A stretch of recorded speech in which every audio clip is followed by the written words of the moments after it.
You know that feeling. You walk into a room and you see someone who doesn't have anything. Maybe they are struggling financially, maybe they are going through a divorce, or maybe they just lost their job. And your heart squeezes tight for them. You think to yourself, they need so much help. They need hope. If I could just tell them that everything is going to be okay, that would be wonderful. So what do you say? You say, I'm grateful for this beautiful life I have. Or maybe, I'm so thankful for my health. You smile. You nod. Feels good. Feels like a warm hug in a cold world. We call it gratitude. We wear it like a badge of honor. We tell ourselves that saying, thank you, to the universe is the secret ingredient to unlocking abundance. But here's the uncomfortable truth that most manifestation teachers won't tell you. Saying thank you while your bank account is empty isn't just polite social nicety. It might actually be doing exactly the opposite of what you want. If you are trying to manifest a specific outcome, a new business, a promotion, a healing relationship, and you spend every morning thanking the universe for things you don't have yet, you aren't being grateful. You are engaging in a biological trap that your brain is designed to catch you in. Today, we are going to strip away the mysticism and look at the biology under the hood. We are talking about the reticular activating system, dopamine pathways, and the concept of embodied identity. And I want to teach you how to shift from polite pretending to neurological engineering. This isn't about wishing, it's about wiring. Let's talk about your brain. Deep in your brainstem, there is a structure that acts like the air traffic controller for all your senses. It's called the Reticular Activating System, or the RAS. Think of it as your biological filter. Your brain cannot process every single thing happening around you. The light hitting your eye right now, the hum of the fridge, the distant car horn, because that would cause an immediate seizure. So, your brain filters out 99% of sensory input and only lets in what is relevant to survival and focus. Gratitude is often taught as a magical state where you just feel happy. But from a neurological standpoint, gratitude is a specific attentional bias. It is your brain's way of saying, look here, notice this thing that has already arrived. When you practice true gratitude, your RAS scans the environment and prioritizes resources, safety, and abundance. It says, we are fed, we have shelter, we are connected. But here is where the trap lies. Let's say you are manifesting a new car. You haven't bought it yet. It sits in your dream state, gleaming under a spotlight. Now, if you walk into a store and you look at a cheap, old car on the lot, and you think, oh wow, I'm grateful this old car exists because it proves that there is potential for new things. Your brain doesn't hear gratitude. It hears scarcity. Why? Because your RAS is filtering based on what is actually in front of it. If you stand in a room with nothing, and you try to be grateful for something that isn't there, your brain interprets that gap between what you have and what you want as a deficit. This is the concept of embodied identity. Your nervous system operates on immediate data. It lives in the present moment, not the future fantasy. When you force gratitude for things you don't possess, you create a cognitive dissonance. You are signaling to your brain, we need more. And when the signal says, we need more, your behavior shifts toward survival mode. You become risk-averse. You hoard money. You fear change. You miss opportunities because you are too busy scanning for threats rather than resources. So, is it just polite? No, it's a biological misalignment. You can't simply will your biology to change with an affirmation alone. You have to align the external signal with the internal reality. Let's get even deeper into the chemistry.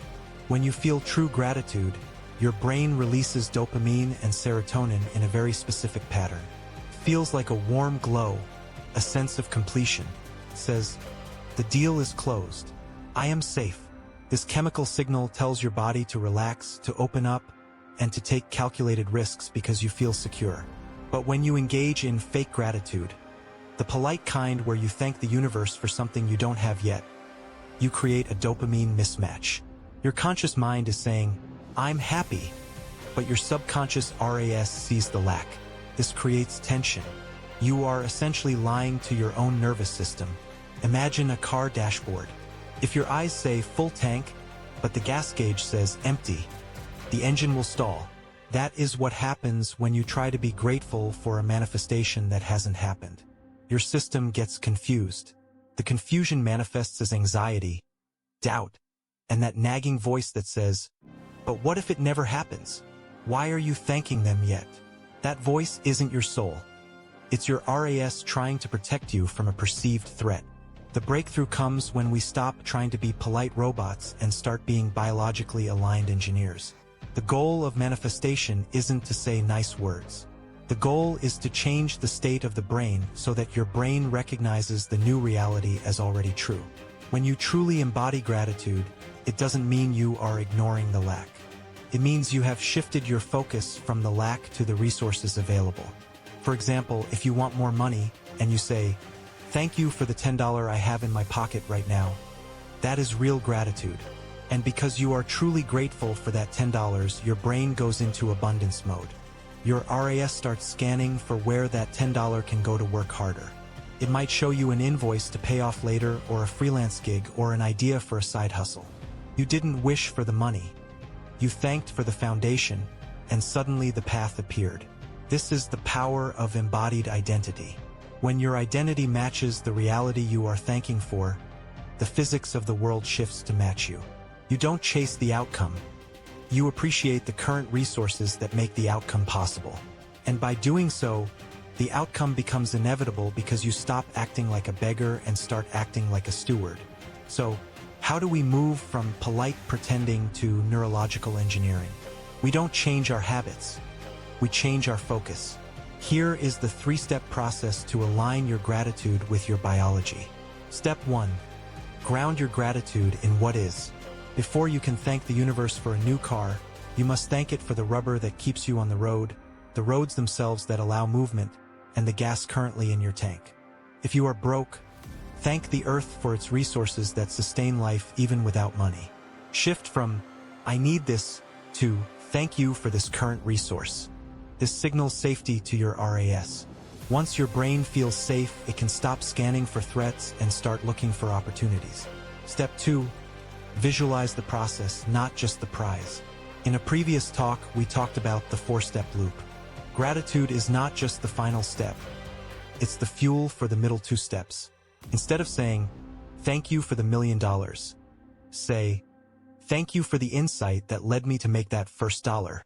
Thank the universe for the courage you had yesterday when you took a leap. Thank it for the connections you made today. You are thanking your own nervous system for taking the actions that align with your goal. When your brain sees these micro-wins, it releases dopamine in the reward centers, rewiring the belief that, "I am the kind of person who achieves this." Step 3. Embody the feeling of already having it without the props. This is the hardest but most critical step. You must access the feeling of the result without needing the physical proof. When you truly have what you want, what does that feel like? Is it relief? Is it excitement? Is it a sense of calm certainty? If you don't know how to feel for something you haven't experienced yet, you can't manifest it because your brain has no data file to upload. You must imagine the feeling of having already received the outcome. It's not about visualizing a bank statement or a shiny car. It's about accessing the texture of that reality in your nervous system. How does certainty feel in your chest? What is the rhythm of your breath when you know you're safe and secure? When you practice this feeling-based gratitude, you bypass the logical filter of your RAS, which says, "That hasn't happened yet," and speak directly to your limbic brain, telling it, "The outcome is real. We are safe. Let's explore." By shifting from polite words to embodied feeling, you stop fighting against your biology and start using it as a tool. You aren't just wishing for change. You are architecting it through the very cells in your body. So, let's recap the core lesson. Gratitude isn't a magical incantation. It isn't a polite way to mask our struggles while waiting for a miracle. True gratitude is a biological signal of safety and abundance. It tells your brain that there is nothing to fear and plenty to discover. When you move from polite pretending to neurological engineering, you stop looking at the gap between where you are and where you want to be as a deficit. Instead, you look at everything currently in front of you. The air you breathe, the skills you possess, the tiny resources available, and thank them for being the foundation upon which your future is built. Remember, your identity must match your reality. If you act like someone who lacks, you will attract scarcity. If you embody the feeling of abundance and gratitude for the present moment, you create the neural pathways for that abundance to flow in inevitably. The universe doesn't need your polite words. It needs your aligned state. Don't just say thank you. Feel it, live it, and watch how quickly the world responds by matching your energy. This has been a deep dive into the science of manifestation and embodied identity. If you found this breakdown useful, please hit that like button and subscribe for more content where we blend psychology, neuroscience, and practical manifestation techniques. Until next time, stay grounded, stay grateful for what is, and trust the engineering beneath your biology. I'll see you in the next one.